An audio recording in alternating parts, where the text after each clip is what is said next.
A medida que vamos avanzando en la investigación de nuestro pasado, nos vamos dando cuenta que existen multitud de sucesos en la antigüedad, así como pruebas en forma de monumentos antiguos, que no pueden ser explicados por la arqueología tradicional.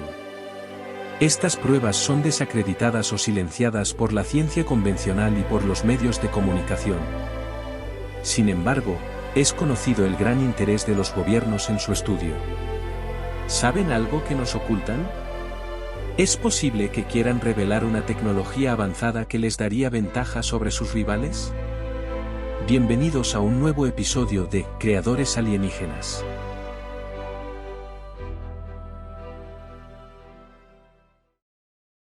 En el capítulo anterior, escuchamos el relato de un tripulante de dirigibles, que nos narraba cuál era su experiencia en el día a día a bordo. También nos contaba cómo era la actividad, una vez que sobrevolaban Londres, con la intención de bombardearlo y huir, aprovechando la oscuridad de la noche y las nubes para ocultarse. El final de los dirigibles en el mundo militar estaba cerca. El 10 de octubre de 1917, muere el conde von Zeppelin.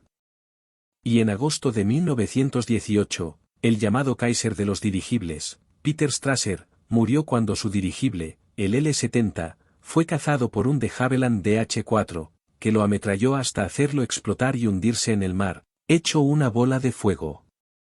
El ocaso del dominio de los cielos por los Zeppelins en el ámbito militar, había llegado. Una vez terminada la Gran Guerra y firmada la Paz de Versalles, estaba claro que los dirigibles tenían aún un territorio en el que podían dominar. Disponían de mayor autonomía de vuelo y capacidad de carga que la incipiente aviación, por lo que se abriría una carrera comercial por el dominio de las principales rutas comerciales, como la conexión atlántica entre América y Europa. Ahora, todas las potencias mundiales intentarían convertirse en la dominante. De todas ellas, Alemania es la que lleva la delantera, por su mayor capacidad técnica en los grandes Zeppelins rígidos. Pero los accidentes seguirían persiguiendo a los dirigibles, como si se tratara de una maldición. En 1933 y tras haber pasado ya varios trágicos sucesos, incluyendo víctimas mortales, el Akreen estadounidense sufre su triste final en las costas de Nueva Jersey, donde fallece casi toda la tripulación, a causa de un fallo en su estructura. 2 años más tarde, el Macon, que curiosamente fue estrenado el mismo día del triste final del Akreen, se pierde en las costas de California. Estos trágicos acontecimientos hacen que Estados Unidos pierda la fe en los dirigibles y apueste por el desarrollo de la aviación, lo que deja a Alemania sola en el desarrollo de los gigantes aerostáticos. Alemania se aprovecha de todo esto y ve vía libre para liderar el mercado a través de compañías como Zeppelin, con Hugo Ekene al mando. Para Ekene, el proyecto de Zeppelin para liderar el mercado, debía ser algo que diera un salto de calidad frente a lo que ya existía, algo que hiciera que el pueblo alemán se sintiera orgulloso.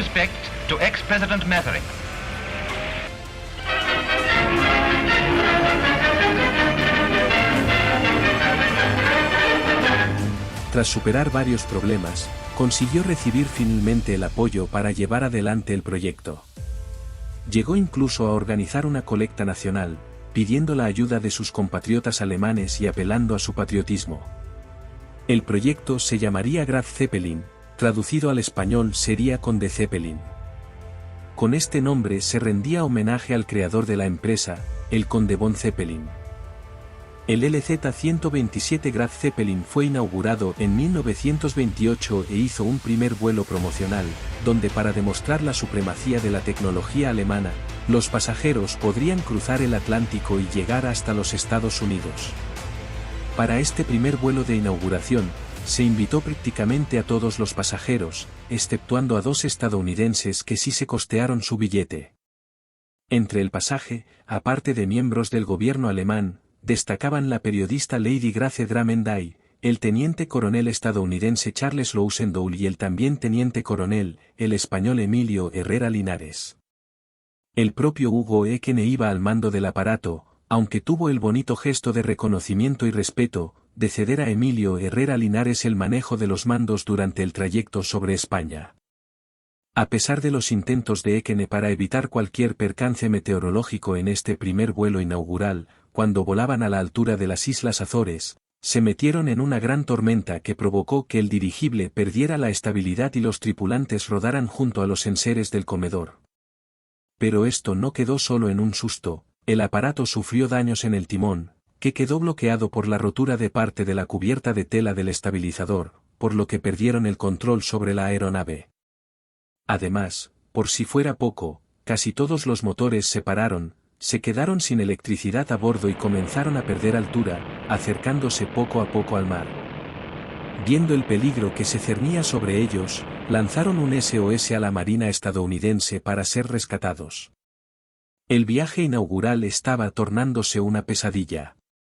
El pánico empezó a adueñarse de los tripulantes, especialmente de los dos estadounidenses que habían pagado su billete. Ante esto, la periodista Grace Drummond se mantenía impasible, manteniendo la compostura y despotricando de la escasa gallardía de los pasajeros yanquis. Durante un día completo, los mecánicos de la aeronave estuvieron trabajando para recuperar los motores, y en una arriesgadísima operación, subirse a la parte superior del dirigible para cortar la tela que estaba obstruyendo el timón. La maniobra fue muy peligrosa, ya que con la tormenta y los movimientos bruscos de la nave, podrían haberse caído fácilmente al mar. Finalmente, pudieron recuperar el control del LZ-127 y proseguir el viaje sin necesidad de rescate.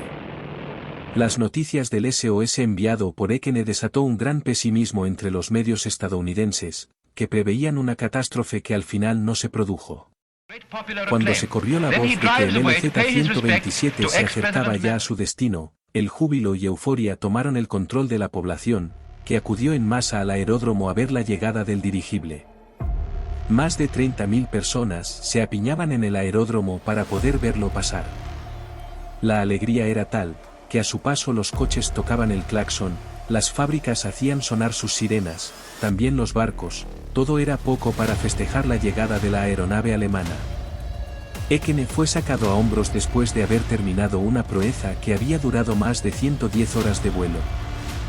La periodista Grace Drummond fue vitoreada a bordo por la tripulación como la primera mujer que sobrevoló el Atlántico en dirigible. Grace contribuyó a expandir la popularidad del LZ-127, declarando: Para mí es algo más que maquinaria, lonas y aluminio. Tiene alma. Más tarde, su pasión por los dirigibles alemanes la llevó a dar la vuelta al mundo a bordo de su querido LZ-127. Al día siguiente de la llegada, algunos miembros de la expedición fueron homenajeados por la multitud, paseando por Broadway en limusinas y recibiendo una lluvia de confeti desde edificios. El plan de Ekene era conseguir firmar contratos con los magnates estadounidenses, con el objetivo de hacer crecer a la Zeppelin y hacerse con el mercado de pasajeros estadounidense. Pero, a pesar de haber sobrevolado Washington y Nueva York, se volvió sin grandes inversiones. A este viaje le siguió una travesía por Egipto, donde una emocionada tripulación y pasaje disfrutaron de unas vistas espectaculares de las pirámides. Pero Ekene seguía en su empeño de demostrar que una línea aérea hecha con dirigibles podía ser rentable. A principios de 1929 se embarcó en otra aventura, dar la vuelta al mundo en el LZ-127. Con la financiación de un magnate de las comunicaciones como William Randolph Pearce, que se hizo con los servicios de la aventurera y amante del Zeppelin, Grace Drummond, Ekene consiguió financiación para el viaje y para aplicar mejoras a la aeronave. El viaje resultó en un rotundo éxito, demostrando al mundo que los dirigibles eran un instrumento rentable para establecer líneas aéreas. Ekene, por su parte, fue conocido a partir de entonces como el Magallanes del cielo. Cuando todo parecía ir sobre ruedas, ese mismo año estalló el famoso crack del 29, y las bolsas de Estados Unidos se fueron al traste.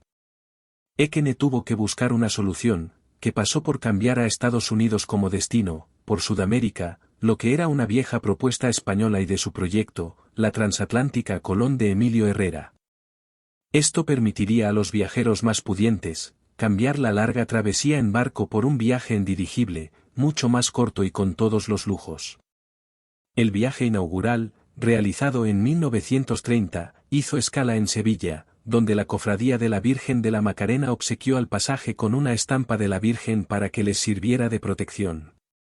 El LZ-127 voló a baja altura sobre la Ciudad, por lo que se podía ver a la aeronave desde puntos clave, como la Giralda, la Plaza de España o el Parque de María Luisa. El pasaje llegó tan solo 3 días más tarde a Buenos Aires, para más tarde disfrutar del pan de azúcar o el corcovado, ya en Brasil. En ese mismo 1930, llegamos al punto culmen de nuestra historia. En este año, Ekene comienza el diseño del mayor dirigible rígido que se había construido jamás.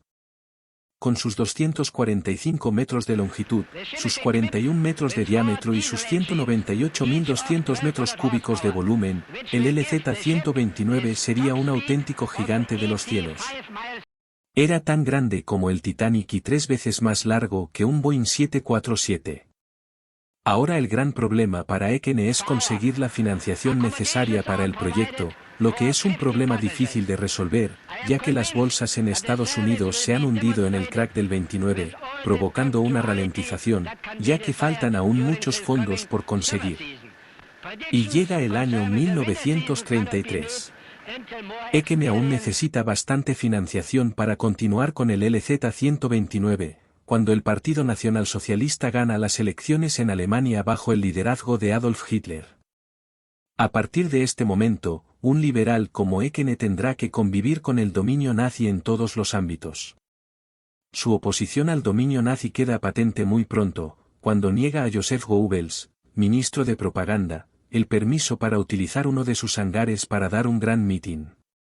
Pero su necesidad de financiación pesa más y en 1934 recibe del propio Goebbels la financiación que estaba esperando. También Hermann Göring, ministro del Aire, aporta financiación, para no dejar el control total de los dirigibles en manos de Goebbels. A todo esto, habría que añadirle un problema más. El LZ-129 se había diseñado para funcionar con helio, gas no inflamable. Pero Estados Unidos comunica que no va a proveer de este gas, ya que una de sus leyes prohíbe la salida del país de productos o materias primas consideradas esenciales. A Ekene no le queda otra que adaptar la estructura para albergar bayonets de hidrógeno. El hidrógeno es mucho más peligroso que el helio, debido a que es inflamable. Sin embargo, el hidrógeno tiene mayor poder de elevación para la aeronave, por lo que necesita menos volumen para obtener el mismo efecto. Es por esto que amplía la dotación de camarotes. Una vez construido el dirigible, Ekene lo bautizó como Hindenburg. Sabía que nadie se opondría a llamarlo como el antiguo jefe de Estado y héroe alemán. En años posteriores, tanto el Graf Zeppelin, como el Hindenburg, fueron sistemáticamente utilizados por el aparato de propaganda nazi, llegando incluso a aparecer en la ceremonia inaugural de los Juegos Olímpicos de Berlín. Aquí, el Hindenburg hizo su aparición estelar en el estadio. Aparte de los usos propagandísticos, tanto el Graf Zeppelin como el Hindenburg siguieron batiendo récords. Este último realizó un vuelo entre Frankfurt y Nueva York en tan solo 53 horas, todo un récord. Mientras tanto, se empezaba con la construcción del LZ-130, que comenzaría a funcionar en 1938, así como el diseño del LZ-131, un dirigible de mayor tamaño y con capacidad para 80 pasajeros. El ambiente era tenso en esos momentos, ya que se habían recibido múltiples amenazas de bomba en la embajada alemana de Washington. Los dirigibles eran la cara del gobierno nazi al exterior, por lo que se habían ganado muchos detractores. Y hasta aquí la segunda parte de esta serie sobre el gigante de los cielos. Espero que os haya gustado y me deis un fuerte like y os suscribáis al canal. No os costará nada y me ayudaréis a seguir creando más y mejor contenido. Nos vemos en el tercer y último capítulo de esta serie, donde veremos el Hindenburg por dentro y recrearemos la vida a bordo. Además, reviviremos el trágico momento donde el Hindenburg se consume pasto de las llamas. Os espero en el siguiente capítulo.